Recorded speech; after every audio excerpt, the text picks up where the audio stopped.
Hello বন্ধুরা, good morning. কেমন আছে তোমরা সবাই? আশা করি ভালো আছো। মামি ব্লগ চ্যানেলে তোমাদেরকে অনেক স্বাগত। এখন সময় আমরাও সবাই ভালো আছি।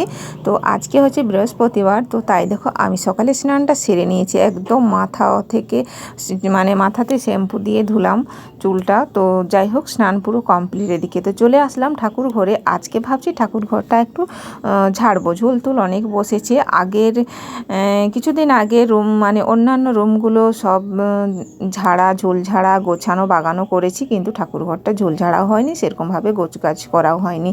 তো কি বলবো, মাঝে মাঝে তো সব জায়গাতে বড় গোছগাছ করে নিতে হয়, না হলে কিন্তু সব ঠিকঠাক থাকে না, তাই না? তো তাই ভাবলাম আজকে যখন স্নানটাও সকালে হয়েছে আর তোমাদের দাদাভাই যেহেতু বাড়ি রয়েছে, সেই জন্য ভাবলাম আজকে ঠাকুর ঘরের কাজটা গুছিয়ে নিই। তো এখন সময় সকাল 8:30 বাজে। এখন থেকে হাতে কাজ নিলাম। তো হাতে কাজ নিলে কি হবে, আজকে কিন্তু বাড়ির ব্লগ রান্নাবান্না কাজকর্ম সেরকম কিছুই তোমাদের সাথে শেয়ার করব না, আগেই ভেবে নিয়েছি। তো যাই হোক, চলো কী সব তোমাদের সাথে শেয়ার করছি, কতটুকু পারছি, তো সেটাই তোমরা কিন্তু ভিডিওটা স্কিপ না করে কন্টিনিউ দেখতে থাকো।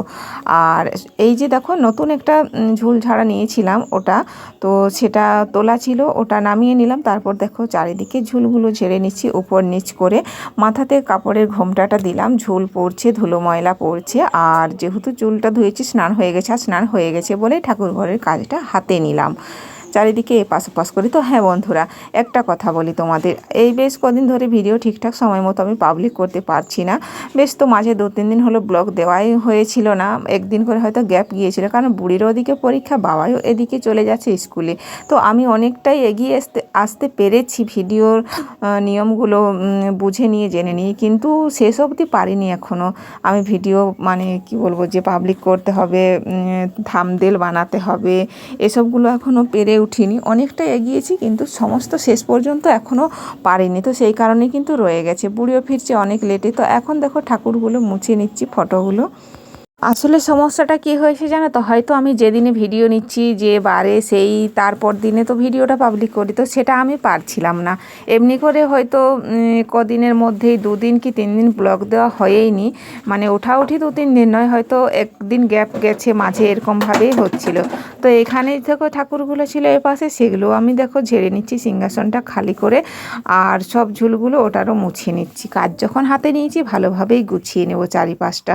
তো এখন দেখো জল লেকড়াটা ভিজিয়ে নিয়ে, আর এদিকে আমি নিচটাও একটু মুছে নিচ্ছি। সমস্ত ঠাকুরের মূর্তিগুলো, ফটোগুলো যে ছিল সব কিছু আমি ডাব্বার মধ্যে কুড়িয়ে নিয়েছি। ধূপদানিটা ভেঙে ফেললাম, সামান্য উপর থেকে পড়ে গেল, তাই ভেঙে গেল, সেটাই হাতে নিয়ে দেখলাম।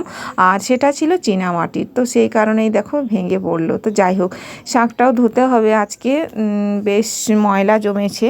মাঝে মাঝে তো সব কিছুই ধোয়া মোছা করতে হয়, না হলে পরিষ্কার থাকবে কি করে বলো। শাঁখ যখন বাজানো হয় সন্ধেতে, তখন কিন্তু জল দিয়ে ধোয়া হয়, সেরকমভাবে তার পরিষ্কার করা হয় না।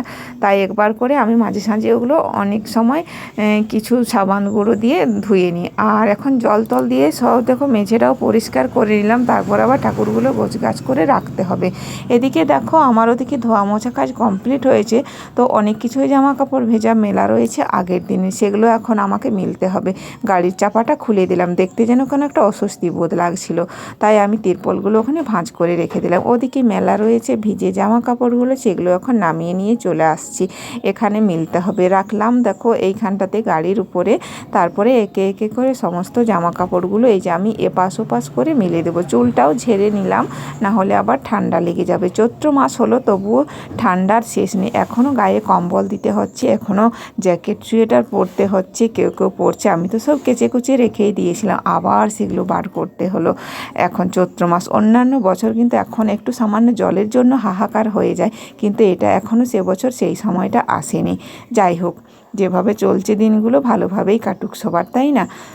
তো এদিকে দেখো আমি সমস্ত ঠাকুরগুলো গোছগাছ করে নিয়েছি। তারপরে দেখো ঠাকুরকে ধূপ দিয়েছি, ফুল দিয়েছি, জল দিয়েছি। আর ধূপদানিটা যেহেতু ভেঙে ফেলেছি, সেহেতু দেখো আলুর উপর দিয়ে আমি ধূপটা গেড়েছি। আলু নিয়ে আসলাম দুটো দোকান থেকে, তারপর আমি আলুর উপরে ধূপগুলো গাড়লাম। এখন বর্তমান সময়ে কোথায় কি পাবো বলো, যে যেটা ধূপদানি রয়েছে সবই কিন্তু মাপের, যেখানে যেখানে দেওয়া হয়। প্রদীপটা এখানে দিয়েছি, সব ঠাকুরকে কম বেশি করে একটা দুটো করে ফুল দিয়েছি, বেশি ফুল তো এখন পাওয়া যায় না। আর তাই দেখো কম বেশি করে ফুলগুলো সব ঠাকুরকেই দিয়েছি। দেওয়ালে যে দুটো মৌ রাখা ছিল, সেগুলোরও রঙগুলো চটকে গেছে, আবার কিন্তু রং করে নিতে হবে।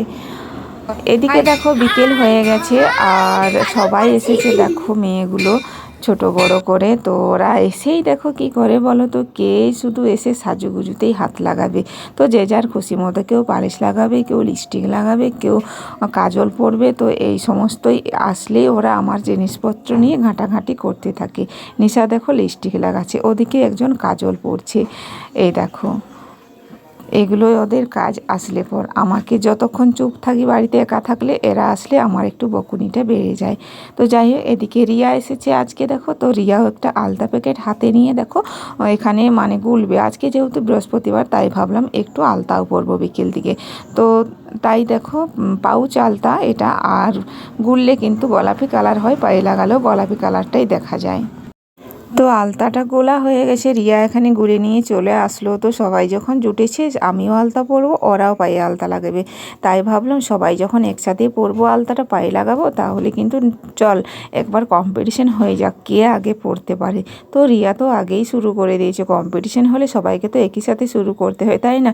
কিন্তু ও সেটা মানছে না, ও আগেই শুরু করে দিয়েছে, তারপর দেখো আবার থেমে আছে। তো এও চলে আসলো দেখো পড়বে, আর নিশা হয়তো পড়বে না, ও আগে আমাকে বলেছে যে আমি পড়বো না।